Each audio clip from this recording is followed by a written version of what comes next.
you can lose yourself so easily. Other parts of you feel like they just disappear. Suddenly, your identity is just to conceive, hold, and deliver a baby. When you lose a baby that has not been born yet, there's less understanding, less acknowledgement from people, and it's a loss that is a little more silent. The waiting rooms of these clinics, it is just nobody talks to each other. It's just women like sitting like all far from each other. Everybody's really silent. You could just see everybody struggling, and it just feels like everyone's alone. There's jealousy as well. If, someone comes in struggling with this and their best friend gets pregnant, their sister, their cousin, it's fully encompassing in terms of the emotions that show up. The thing is that nobody has the answers. You're sitting in front of this person that may be like, I don't know that this is going to ever work.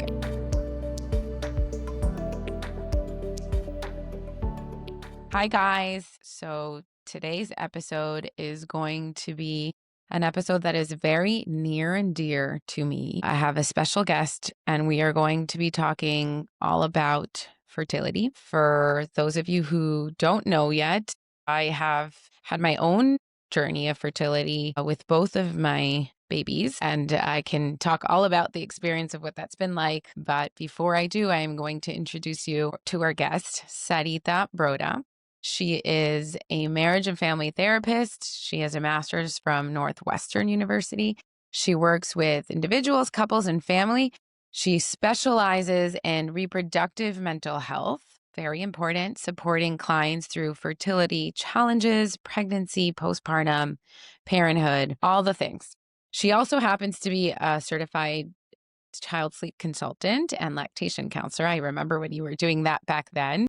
It looks like you've transitioned to working. And what I see a lot is you're working with women a lot, right? Who are in this space of fertility challenges, which is, God bless people like you, because it is so hard. Aside from this, she's also a friend of mine that I haven't seen in a very long time. So I'm excited to reconnect, and especially in this space. Sadie, thank you so much for being here today. I can't wait to dive in. Thank you for having me, Ev.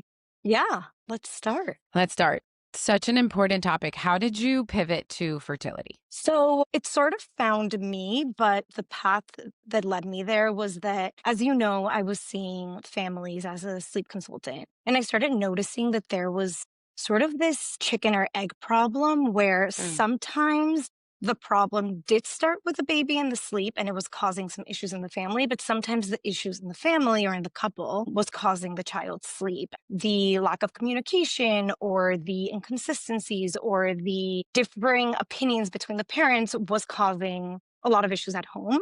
And some of these couples would come to me trying to, in some form, get therapy. And I was like, I'm not here for that. I'm so sorry. I can't help you. This is all about sleep and routines and schedules, etc. And that's when I was like, I love working with families and with couples and with individuals and with women, but I want to do it in a different capacity. I want to be able to help people in a way that felt a little more expansive. And so fertility specifically. So the fertility piece, I kind of stumbled upon it, which was such a wonderful thing to stumble upon. I got connected through a friend, through a specific practice that I'm working at called Cala Collective. And they focus exclusively on reproductive mental health. And they're the only practice that focuses on reproductive mental health. There's a lot of like maternal mental health and, other parts of the sort of like family. Like perinatal, all of that. But they focus on reproductive mental health. I got connected through a friend. I realized, I have so much expertise and background in families and in postpartum. A lot of what I did was postpartum. How can I kind of bridge that to the fertility and kind of looking at it from the beginning all the way through? It was more just coincidental, but I love working with my team. It's wonderful. And we help people through the entire process of family building. So from, trying to conceive, fertility struggles, losses, pregnancy, postpartum, and individuals as well as couples, because that's cool to get the couple involved. Yeah. Yes. It does affect the whole system. And I think a lot of times it's so hard to really encapsulate to somebody else what specifically the woman goes through. I think like at this point in my life, I think that the only people that can really understand fertility challenges, IVF, the stress, the pressure, the disappointments are other people who have gone through this, because it really is such a unique experience. And even your partner, like, will see it from the outside, but it's so different living it in your own body. Like, you come up with things that you didn't even know would come up, right? Like, so things like feelings of failure, which is like not something that you ever expected, but feelings of like, my body's failing me, it's not working. I have all this pressure to build my family in this way, right? So there's so many layers to it. So I love that you're involving the partner when there's a partner to really learn to kind of be part of the system from the very beginning, not just when they become a parent. So that's really beautiful. I want to take a quick break from this episode to share more about my services offered at Hatch and Bloom. Whether you're seeking personalized one-on-one guidance or insightful group learning, we have the right support for you. Our private sessions provide you with the tools and strategies needed to support your child's growth. So take the next step in nurturing your child's potential and book a session with me today. Please visit hatchandbloom.co, that's .co, or you can email me at evelyn@hatchandbloom.co. Now back to the episode.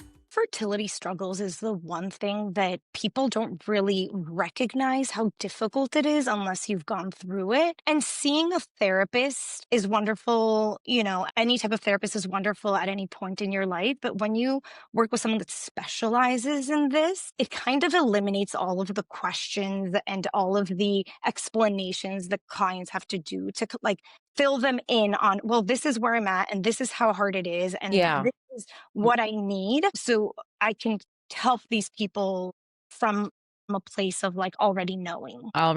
Which takes a lot of that work out of them having to come and explain, right? When you see people come in, let's focus for a minute on like the trying to conceive piece for a minute. Mhm. What do you see in your office? Is it anxiety? Is it fear? Is it sadness? Everything? What is it?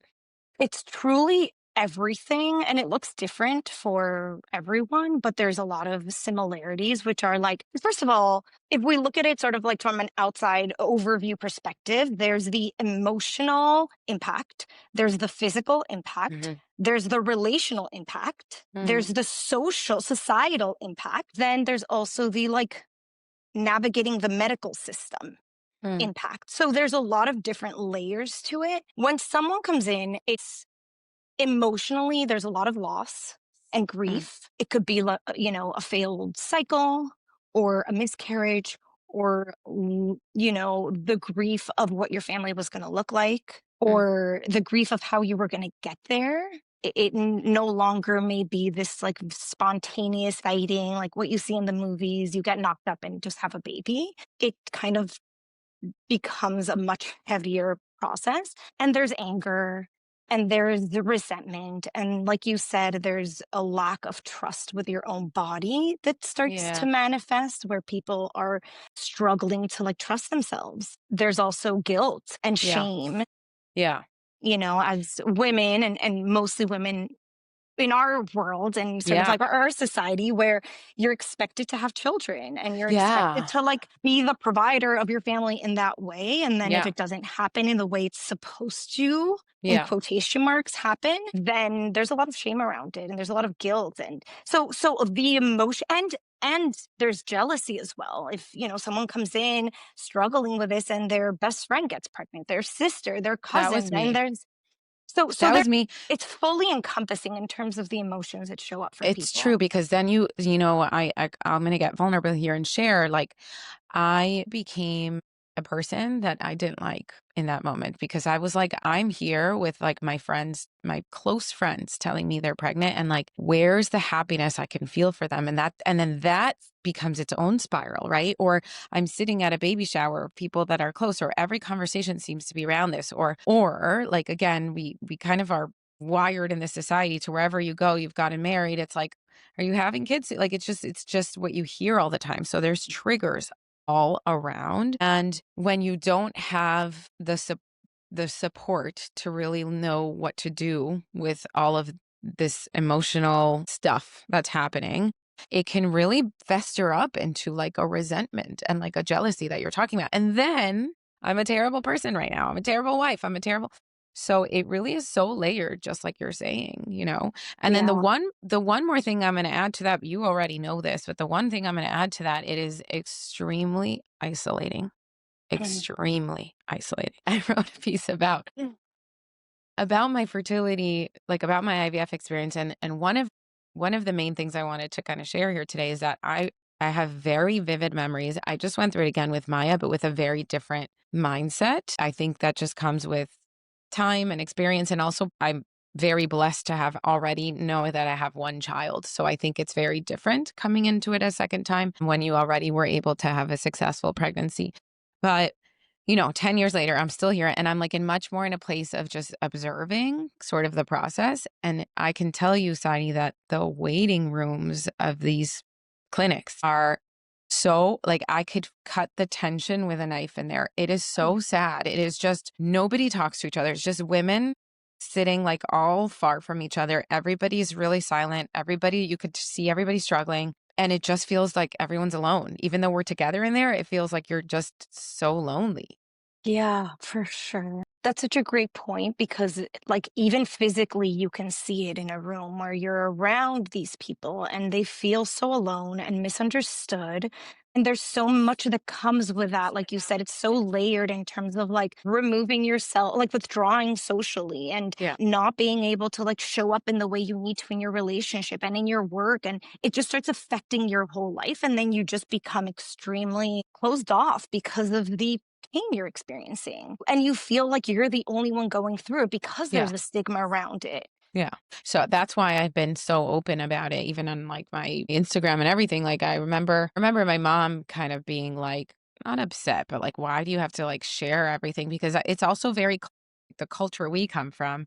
Mhm. You don't just openly talk about these things. And also they're afraid of like the evil eye energies, right? That like you're exposing yourself and no one should know about your life. So when I posted all about it, she really was like, I don't really think you need to be expose yourself like that. And for me, it was like, no, like I really feel called to help if I can in one tiny way to shatter this idea that we don't talk about things like this. This is so isolating and so many women go through this and like it shouldn't be this way, right? It should be just something else that we can all like we can find and connect to each other when we need to and find the support and know that there's nothing abnormal about you if you're going through something like this, but you are seen. So for me it was very important. I'm very open. I've always been very open about my fertility journeys myself. But I think it's so beautiful that it's important that you're doing the job that you're doing. Yeah, thank you. I think that's a really great point because there is a lot of judgment that people feel. And a lot Mhm. of it comes from the older generations and parents and grandparents. And, things look a little different now. And so being able to voice that and see people, like you said, and support one another through these really difficult experiences is a really big part of it. And we actually have these groups for different stages that women are going through, Mm, whether it's like I love IVF that. or whether it's like unexplained infertility or, there's a bunch of different groups that people can join to feel like they're not so alone in all of this. And Mhm. bringing in the partner, if there is a partner, in the picture can be really tough because then that partner is lost and Yeah.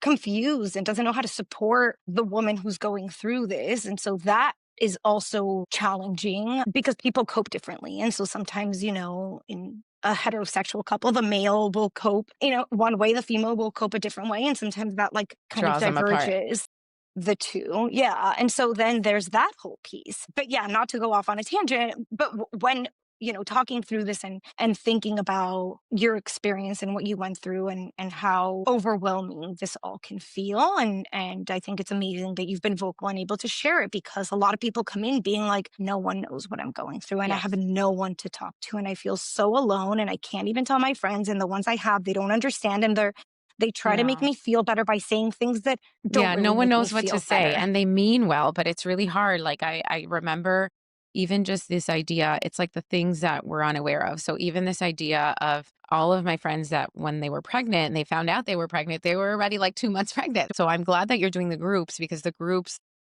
dynamics, I would have loved to have. I don't think I had anyone else that was going through that. And that was That was probably the hardest part. I wanna kind of segue into something that I am very blessed to not have had this experience thus far, but I know it's an experience that is also extremely hard and not maybe even talked about or understood and seen so widely, and that is the experience of loss, like miscarriage, pregnancy loss. Can you talk a little bit about that? Yeah, it's super complex and it's really heavy. And people come in with obviously there's all types of loss. And I think the first step in helping people through this is naming it for them, validating what they're going through. And there's terms like we don't have to get so technical, but there's ambiguous loss or there's Mhm, disenfranchised grief. And there's ways to sort of help people understand what it is that they're going through so they can feel a little more seen mhm. and a little more understood. I would love for you to talk about those 2. Can you talk about ambiguous loss Yeah. and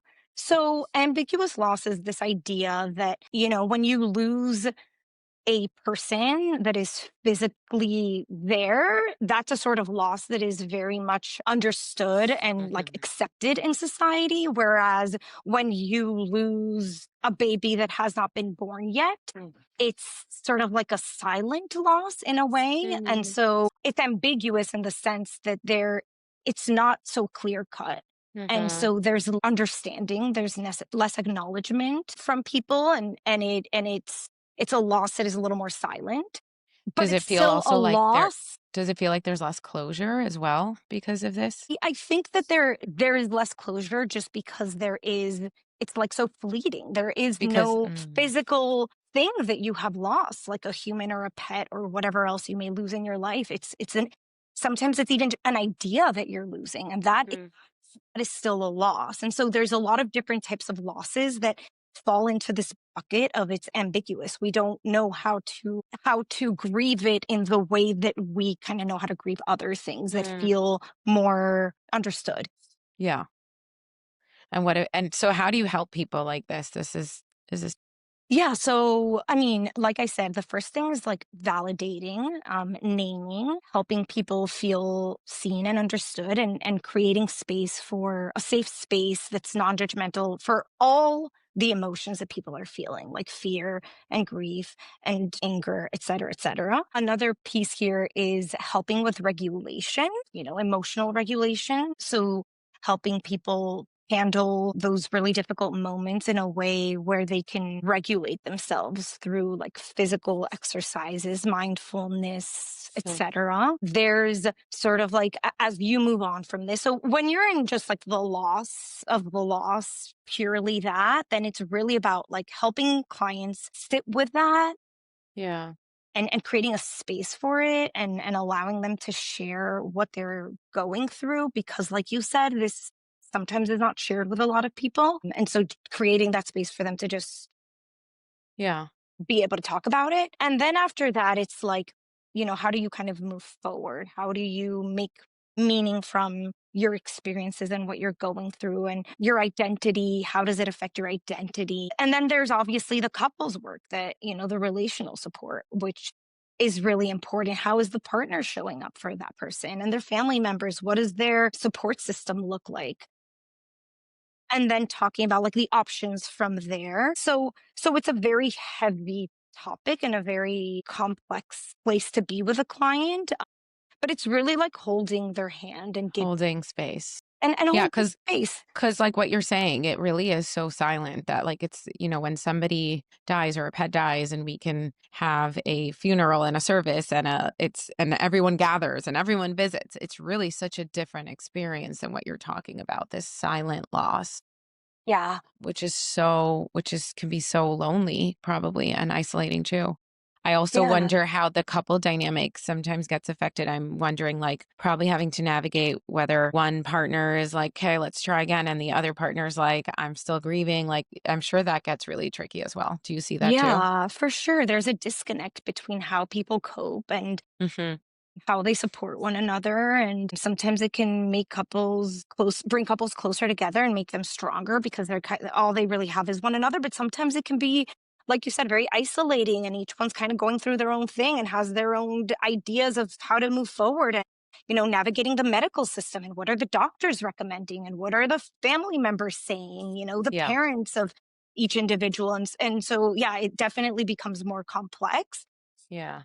But being able to support the couple sometimes is really helpful because then you can get a bigger picture of what's happening for each one What and do they how do you, want? what do they Yeah. want and how do you help them move forward in a way that's honoring each person and what they want. And so yeah, when you do it with an individual, it's one thing. When you do it with couples, it's a little bit different. But it's all about just like you said, holding space for them and Mm. helping them be okay and build that resilience even in those very, very, very challenging times. And then looking ahead and looking forward and what's going Yeah. to happen next and how do you get there in a way that feels right and okay for the person that's moving through it. I want to tell you about this app that I discovered that is super helpful. It's a parenting app and it's called Wizer, Wizzer. It's a parenting app that uses AI to give you personalized support for hard stuff like tantrums, sleep struggles, screen time battles, and many more things. It provides 24/7 expert backed tools and real time coaching. It also helps you raise kids with empathy, emotion regulation, and life skills that matter the most. They believe that no parent should feel alone, and that's why they created this safe, judgment-free community to connect and grow with other people who get it. They are providing my listeners with a 2-month free trial with a promo code BLOOM2FREE. That is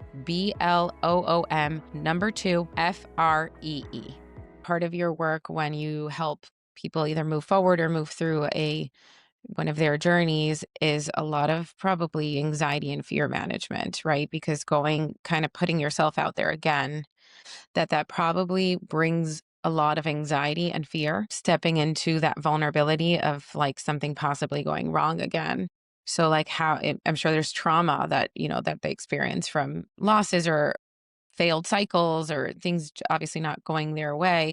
So how do you help them through that anxiety and fear piece of like stepping in again? Yeah, it's really tricky because you're right. It comes with so much uncertainty. There's like this waiting game, then there's this failure, then it's like climbing back up and trying all over again and getting out of these like dark holes that you fall into when you have sort of failed Yeah. cycles or whatever happened or losses or miscarriages, etc. There's different ways to support people in terms of anxiety and stress and even depression. I mean, not to get too technical and go into like different models or how to kind of like Yeah. navigate this. It's really about showing up for them, helping them process what they're going through and creating sort of like milestones for them Hmm. as to like, okay, let's break this down into really, really small steps. Like Like baby steps, baby steps. What is next? Like this didn't work this time, or this may have happened this time.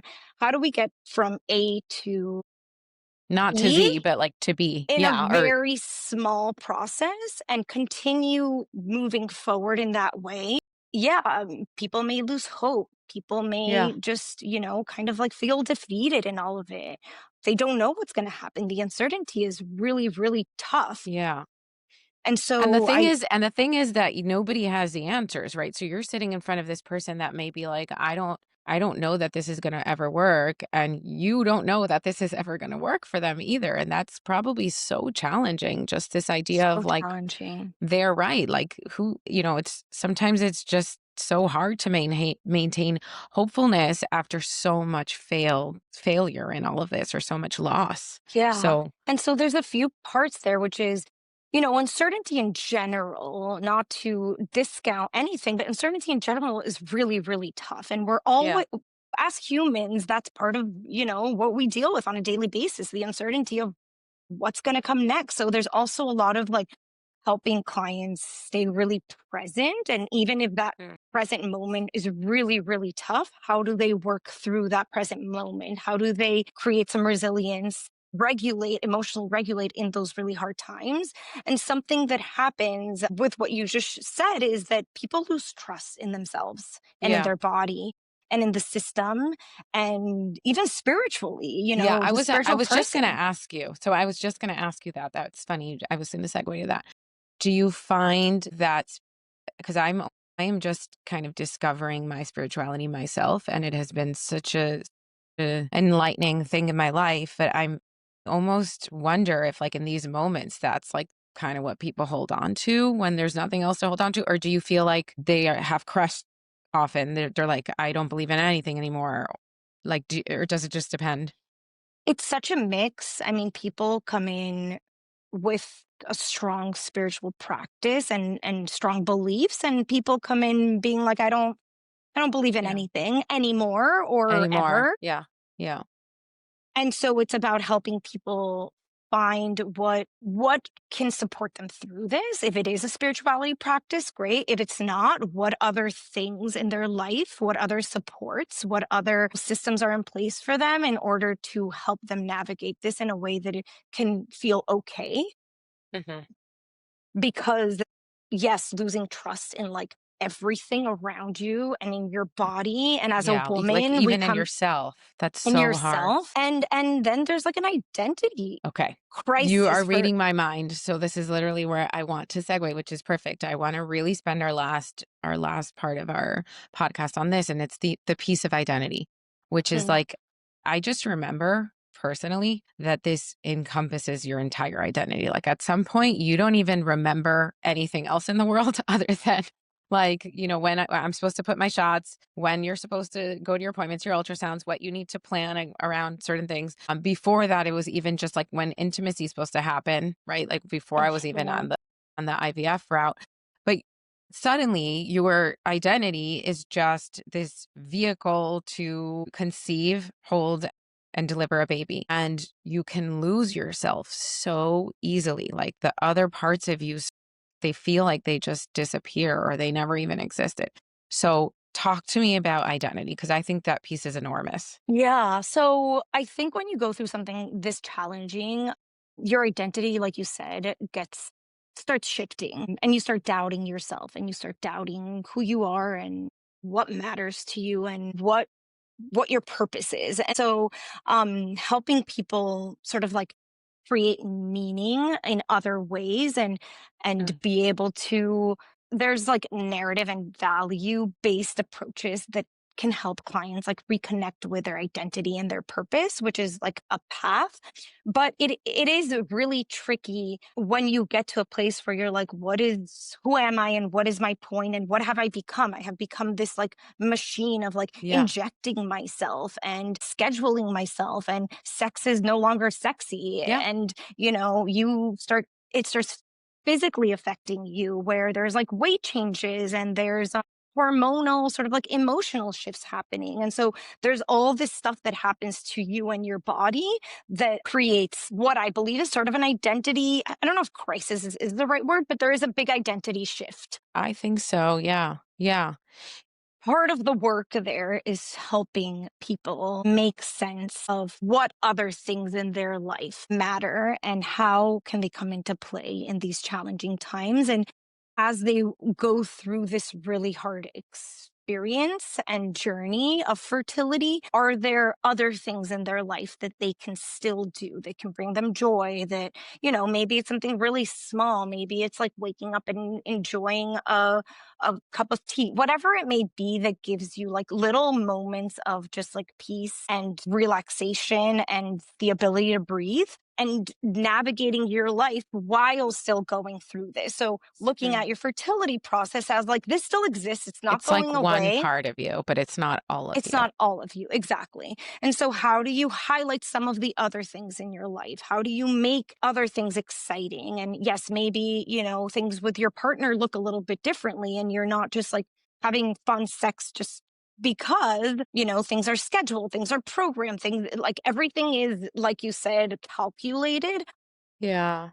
How do you go back to like enjoying some of Who those you guys things? even were before this, right? Because it's like that whole thing gets lost. So I'm sure part of the work is also being like, hey, setting limits. Like, we're not going to talk about this all day. This is not what we're going to talk about on our date nights. Same way that sometimes, even once, when people have kids, they Mhm. can't talk about their kids every single second of the day together, or like that partnership is out the window. It's only your parents together, right?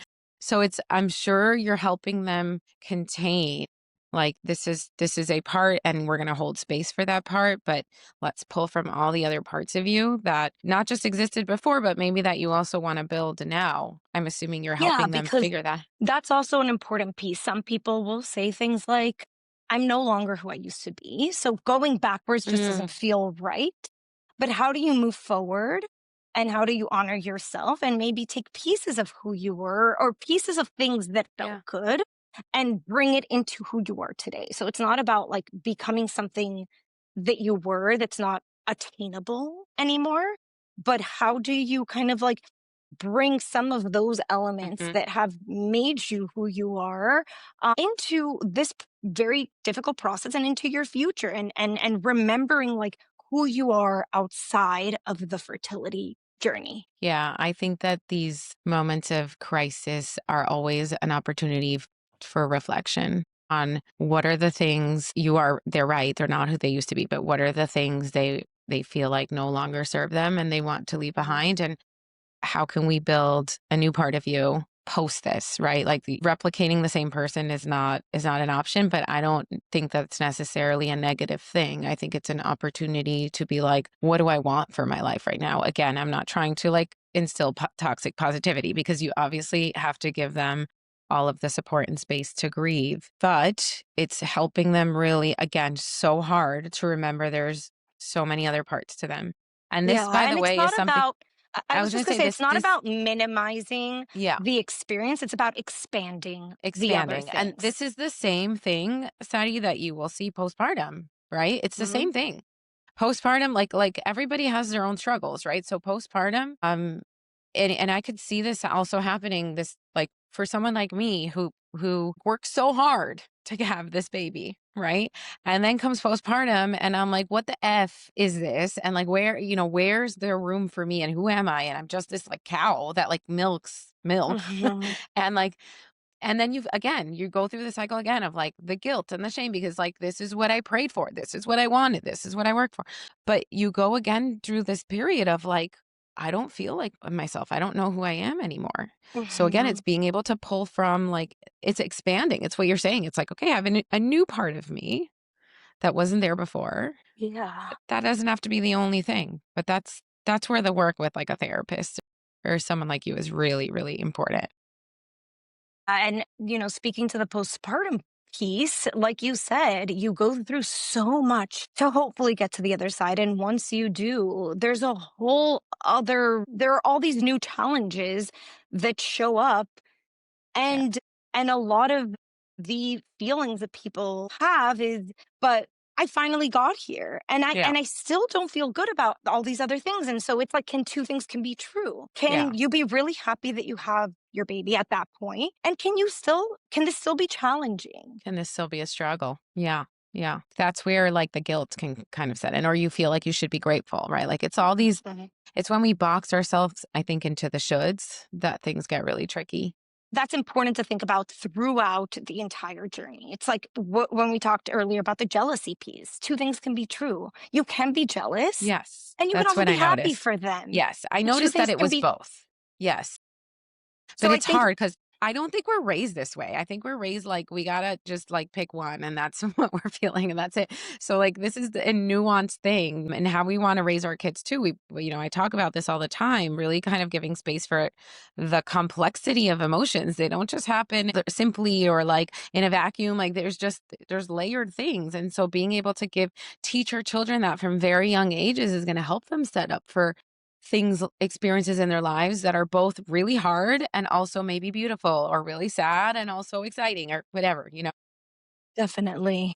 And I think part of the emotion piece is that I think a lot of us were raised to just like be happy, be happy, be happy. And so Yes. we're always And be looking for grateful. like path of I need happiness. And then when you have other emotions popping up, you're like, wait a second, that's not where I'm supposed to be. Yeah. And this is too uncomfortable. I can't handle it. Yeah. But when you're in this situation and you are going through something so difficult, being able to recognize all these emotions and name them and be not necessarily okay with them, but be okay that this is where you're at without trying to change it, without trying to like shove it under the rug, because then you can kind of move through it. Through it. You know, Mhm. Yeah. the saying, the only way Yeah. out is through. So, Through 100%. So, Sadi, one last kind of closing remark that you could give, if you could give some sort of message to women listening or even partners mhm. listening, going through any sort of challenge in this space, what would you leave them with? I think that, we don't have to choose between building a family and our mental health. Like I said earlier, both things can be true. So there is a way to build a family when it can get very tricky and complicated and scary, and still take care of yourself and still get the support you need and still see someone that can kind of hold your hand through this whole process. And I mean, I feel like there's so much here, but moving through this in a way that can feel true to you and to your relationship and get you to the other side. Make Building a family happens in many different ways for different Mhm. people, and I think we all have this vision of, oh, when you have a build your family, it's going to look one way. And then, there's the grief of not having it happen in that way and knowing that that's okay. There's other possibilities, and there's other ways to get there that may not be what you envisioned and what you thought it was going to look like, but it can still happen. So, That feels super encouraging and hopeful. This was such an important topic. Thank you so much for your time today. I think this was going to be very beneficial to a lot of people. So I appreciate you. thank you. Thank you so much for tuning in. Your support truly means the world to me. If you're interested in hosting a parenting workshop, I'd love to connect. Whether it's a private session for parents, a school event, or a corporate workshop, I'm here to help bring valuable insights and strategies to your community. Let's chat and make it happen. Please visit hatchandbloom.co. That's .co. Or you can email me at evelyn@hatchandbloom.co.